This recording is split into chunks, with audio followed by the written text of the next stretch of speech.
Good morning my dear students.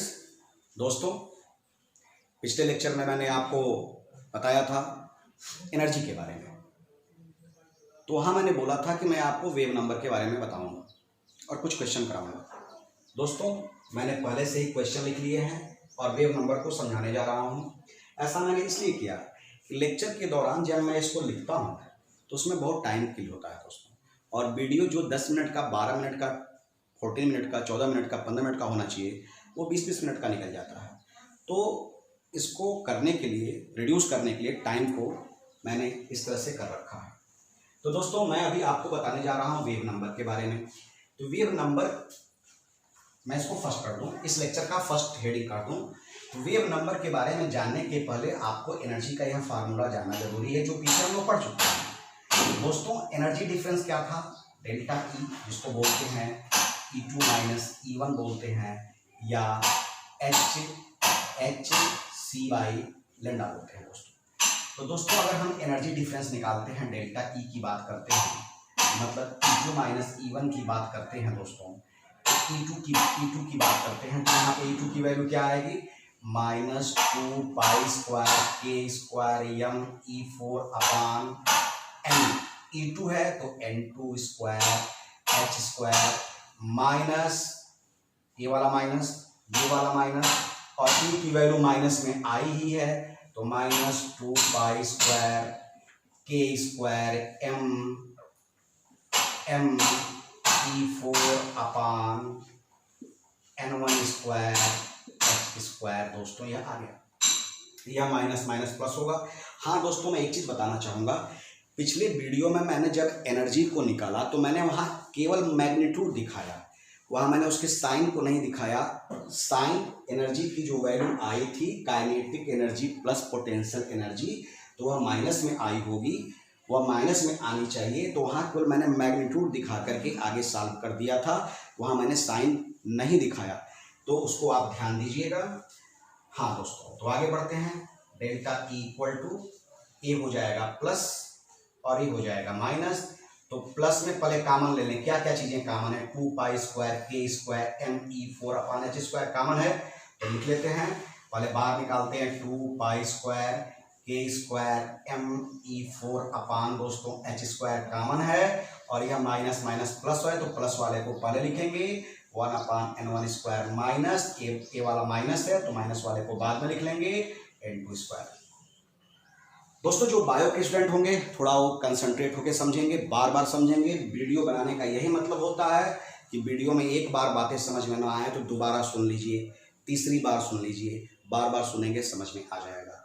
Mathematics वालों को problem नहीं है, वो तो समझ रहे हैं।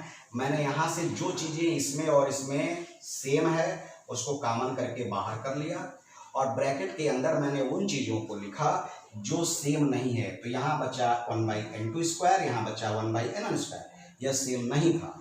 तो आप कहेंगे कि इसको पहले क्यों लिखा? तो यह माइनस माइनस प्लस है, तो प्लस को पहले लिख दिया और माइनस वाले को बाद में लिख दिया।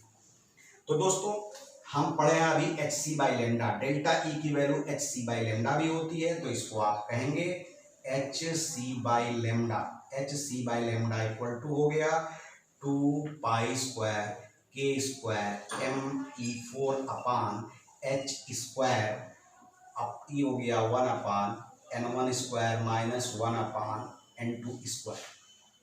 दोस्तों, आगे बढ़ने के पहले थोड़ा इसको हमें मिटाना पड़ेगा, इसको मिटाने की जरूरत है। मैं उधर मिटा नहीं सकता क्योंकि उधर मैंने क्वेश्चन दिया है, उस पर आपको समझाना है मुझे।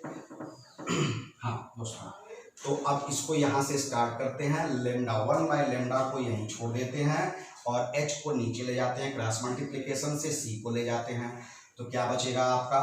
2 पाई स्क्वायर के स्क्वायर एम E4 अपान, ये तो हो गया ऊपर और ये नीचे आ गया, तो ये हो गया H का क्यूब एंड C भी नीचे आ गया, और ब्रैकेट में बचा 1 upon N1 square minus 1 upon N2 square. दोस्तों, तो 1 अपान लेमडा को, ये लेमडा क्या है दोस्तों? वेव लेंथ, इसको आप बोलते क्या है? मैं लिख दूं वेव, ENGTH, वेव लेंथ। इसी को आप न्यू बार भी कहते हैं और इसको आप बोलते हैं वेव नंबर, वेव नंबर कहते हैं, इक्वल टू इस पूरे की जगह हम यूज करेंगे टर्म आर एच, और ब्रैकेट में हो गया 1/n1 square minus 1/n2 square. दोस्तों तो आगे बढ़ते हैं और अच्छे से इसको ध्यान से समझने का प्रयास आप करो, बार बार सुनिए वीडियो होने का ये फायदा है दोस्तों। वीडियो के फायदे यही होते हैं कि अगर आपने एक बार वीडियो सुना, नहीं समझ में आया, तो आप थोड़ा फ्रेश हो लो, थोड़ा कहीं चाय पी लो, घूम लो थोड़ा, फिर 10 मिनट बाद आओ, फिर वीडियो को सुनोगे तो आपको बातें क्लियर आएंगी।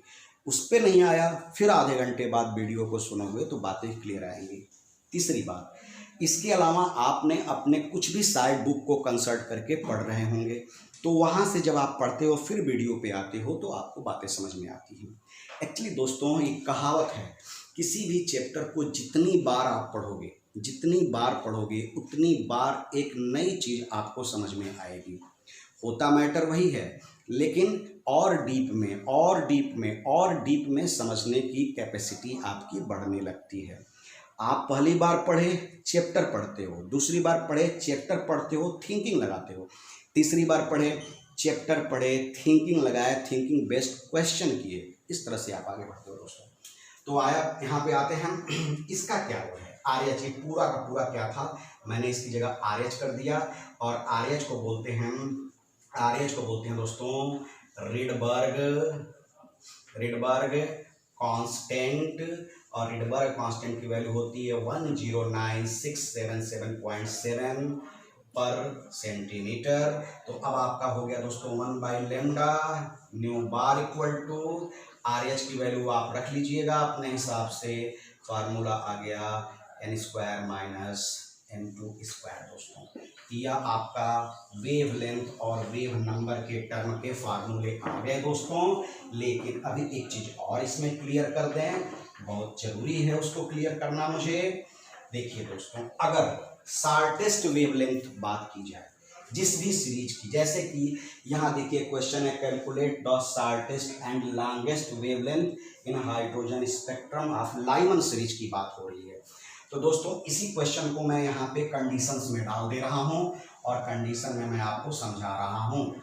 अगर दोस्तों किसी भी सीरीज की बात हो रही है, जैसा कि यहाँ एग्जाम्पल नंबर 3 क्वेश्चन नंबर 3 कर दें, क्वेश्चन नंबर 3 के हिसाब से अगर लाइमन सीरीज की बात हो रही है दोस्तों, तो लाइमन सीरीज के लिए n1 की वैल्यू 1 होगी, और बात किस वेवलेंथ की हो रही है, शॉर्टेस्ट वेवलेंथ की हो रही है, क्योंकि यहाँ बात हो रही है शॉर्टेस्ट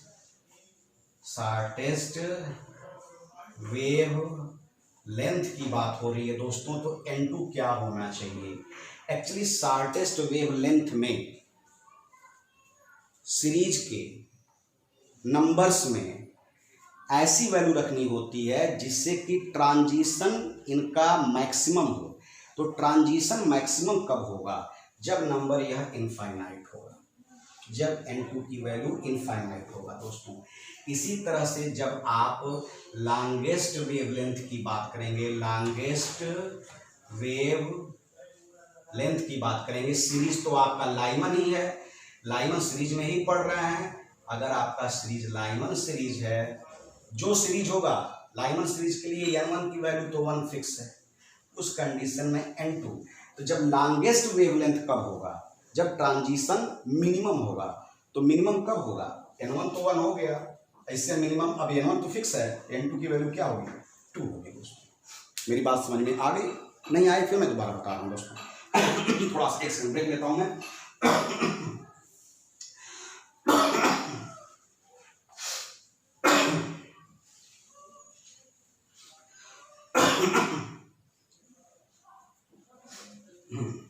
दोस्तों मैं आता हूँ ब्रेक के बाद। देखिए अगर मैं बात करता हूँ इनके, इसमें लाइमन सीरीज दिया, अगर बामर सीरीज होगा तो n1 की वैल्यू 2 होगी, पाश्चन n1 की वैल्यू 3, ब्रैकेट n1 की वैल्यू 4, प्रीफंड n1 की वैल्यू 5, वो तो फिक्स होती है।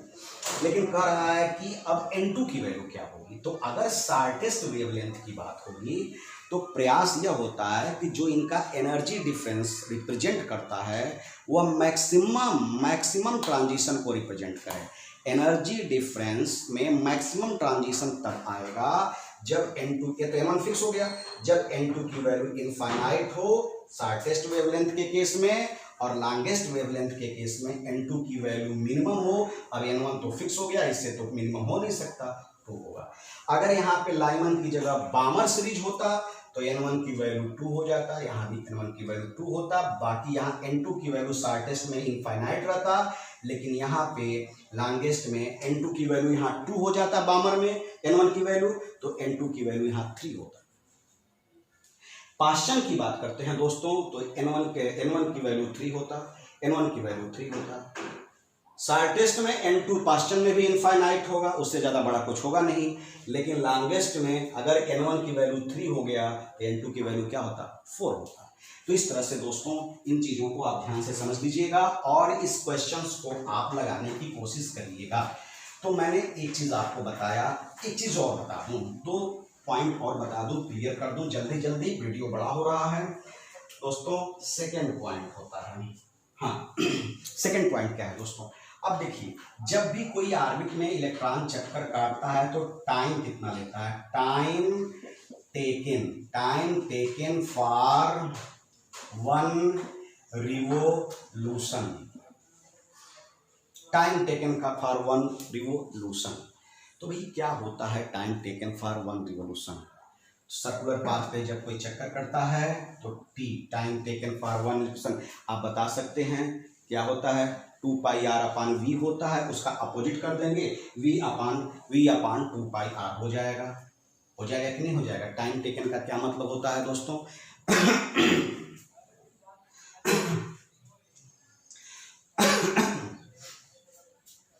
2 पाई आर अपान वी। अब ये कैसे आया होगा, तो चाल बराबर दूरी बटा समय यार, चाल मतलब वेलोसिटी, डिस्टेंस एंड टाइम, मतलब टाइम इक्वल टू क्या होता है, डिस्टेंस अपान वेलोसिटी। फार्मूला तो आसान होता है, एक रिवोल्यूशन में होने वाला लगने वाला क्या है, समय, क्या है, डिस्टेंस आपका सर्कुलर पाथ का डिस्टेंस क्या होता है, पूरा सरकमफ्रेंस होता है उसका, 2 पाई आर, और वेलोसिटी हो गई। अब एक टाइम हो गया, टाइम टेकन फॉर 1 रिवोल्यूशन। अब कहा जाए 1 सेकंड में कितना रिवोल्यूशन हुआ, हाँ रिवोल्यूशन इन 1 सेकेंड की अगर बात किया जाए, मतलब तीसरा पॉइंट किया जाए, तो इसी को 1/t कर दीजिए, मतलब क्या हो जाएगा, 1 upon 2 pi R upon V equal to हो जाएगा v अपान 2 पाई आर, हो गया। अब एक और पॉइंट इसमें बता दें, एक्चुअली बताते समय नई नई बातें याद आती जाती हैं, सोचता हूँ ये बता दूँ वो बता दूँ, वीडियो बहुत लंबा होने लगता है दोस्तों।